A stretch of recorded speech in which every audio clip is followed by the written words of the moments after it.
Hello दोस्तों, आप सभी का हमारे YouTube चैनल पे स्वागत है। आज हम सी-टेट के लिए प्रिपेयरिंग करेंगे। एजुकेशन साइकोलॉजी के बारे में पढ़ेंगे। पहला चैप्टर है शिक्षा मनोविज्ञान। आज हम शिक्षा मनोविज्ञान के बारे में जानते हैं। एजुकेशन साइकोलॉजी शताब्दियों पूर्व मनोवैज्ञानिकों को दार्शनिकों की एक शाखा के रूप में जाना जाता था।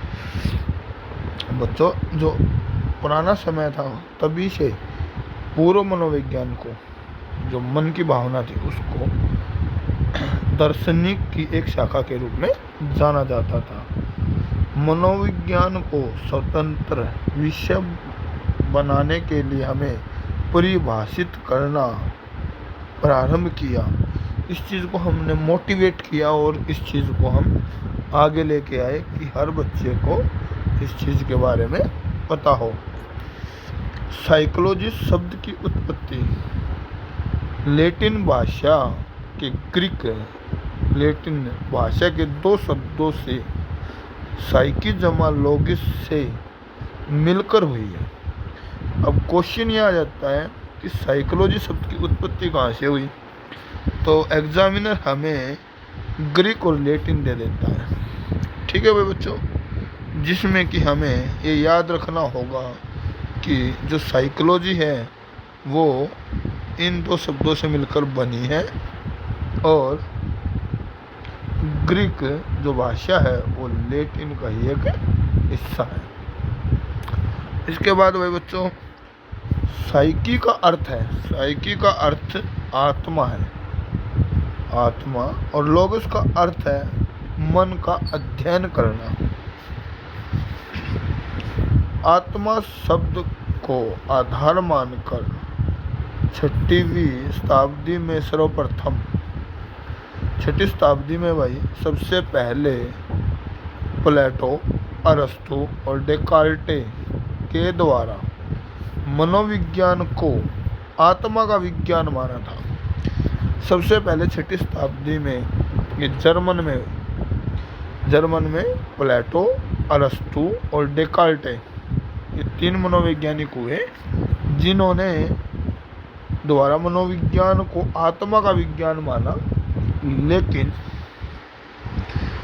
यह चीज़ सिद्ध नहीं हो पाई, जिसके चलते आत्मा शब्द की स्पष्ट व्याख्या नहीं होने के कारण आत्मा किसी ने देखी नहीं, तो उसकी स्पष्टता नहीं हो पाई, जिसके कारण 16वीं शताब्दी में इस चीज़ को नकार दिया गया कि भाई ये परिभाषा इसकी अमान्य है।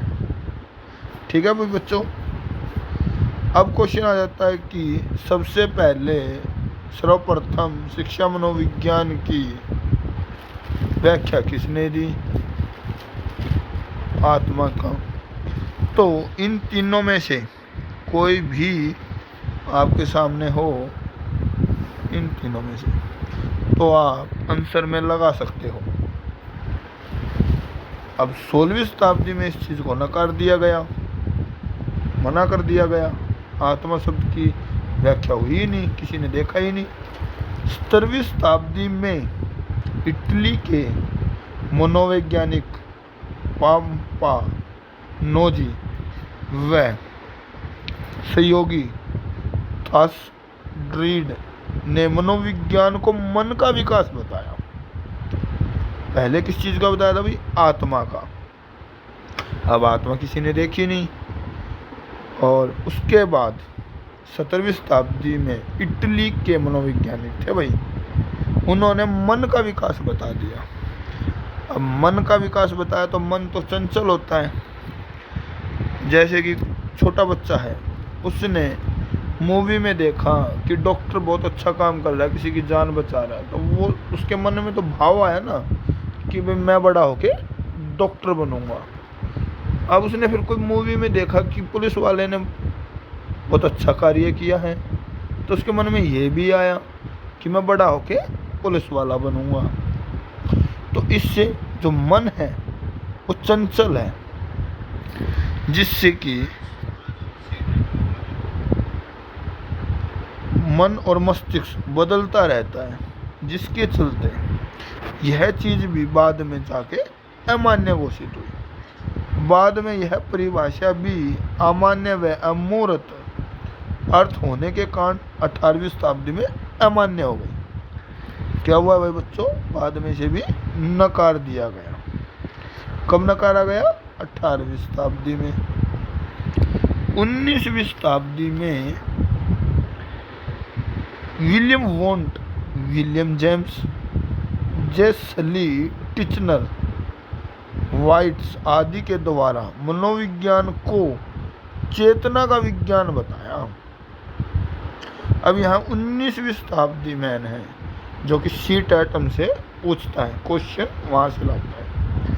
अब वहाँ पे बच्चों आप लोग देखेंगे कि 19वीं शताब्दी में विलियम वोंट, विलियम जेम्स, इन्होंने जर्मन की एक प्रयोगशाला में प्रयोग किया था, जहाँ पे इन्होंने बताया कि चेतना का विज्ञान, यह परिभाषा भी अमूर्त अर्थ होने के कारण अमान्य कर दी गई थी। ठीक है भाई। अब उसके बाद विलियम वोंट ने जर्मनी के लिपचिंग शहर में, दोबारा से पढ़ देता हूँ, विलियम वोंट ने जर्मनी के जिम्पिंग शहर में कार्ल मार्क्स दी विद्यालय 1879 को प्रथम मनोवैज्ञानिक प्रयोगशाला बनाई थी भाई, उसमें प्रयोग किया था। भारत में पहली प्रयोगशाला कब हुई थी भाई? 1915 में। कहाँ? कलकत्ता में सनगुप्त द्वारा स्थापित प्रथम मनोवैज्ञानिक प्रयोगशाला स्थापित की गई। इसलिए विलियम वोंट को मनोवैज्ञानिक का जनक कहा जाता है। अब कहीं भी क्वेश्चन आता है तो यही आता है भाई बच्चों, ये पूछ लिया जाता है आपसे कि पहली प्रयोगशाला कहाँ थी भाई? जर्मनी में। उसमें प्रयोग किसने किया था भाई? ऊपर कर देता हूँ मैं इसके टैग भाई, इसने भाई। यहाँ तक का आपको ये पता होना चाहिए, ये मोस्ट इम्पोर्टेंट है भाई बच्चों। उसके बाद इसलिए इसको उसका जनक कहा जाता है। विलियम मैकडूगल ने अपनी पुस्तक आउटलाइन साइकोलॉजी में चेतना शब्द की निंदा की है। ये भी इम्पोर्टेंट है भाई, ये वाला क्वेश्चन भी मोस्ट इम्पोर्टेंट है। 20वीं शताब्दी में मनोविज्ञान को व्यवहार का विज्ञान माना गया। देखो भाई, व्यवहार, उसके व्यवहार से हम बता सकते हैं कि वो बंदा कैसा है, तो उसे व्यवहारवादी माना गया। और आज तक यह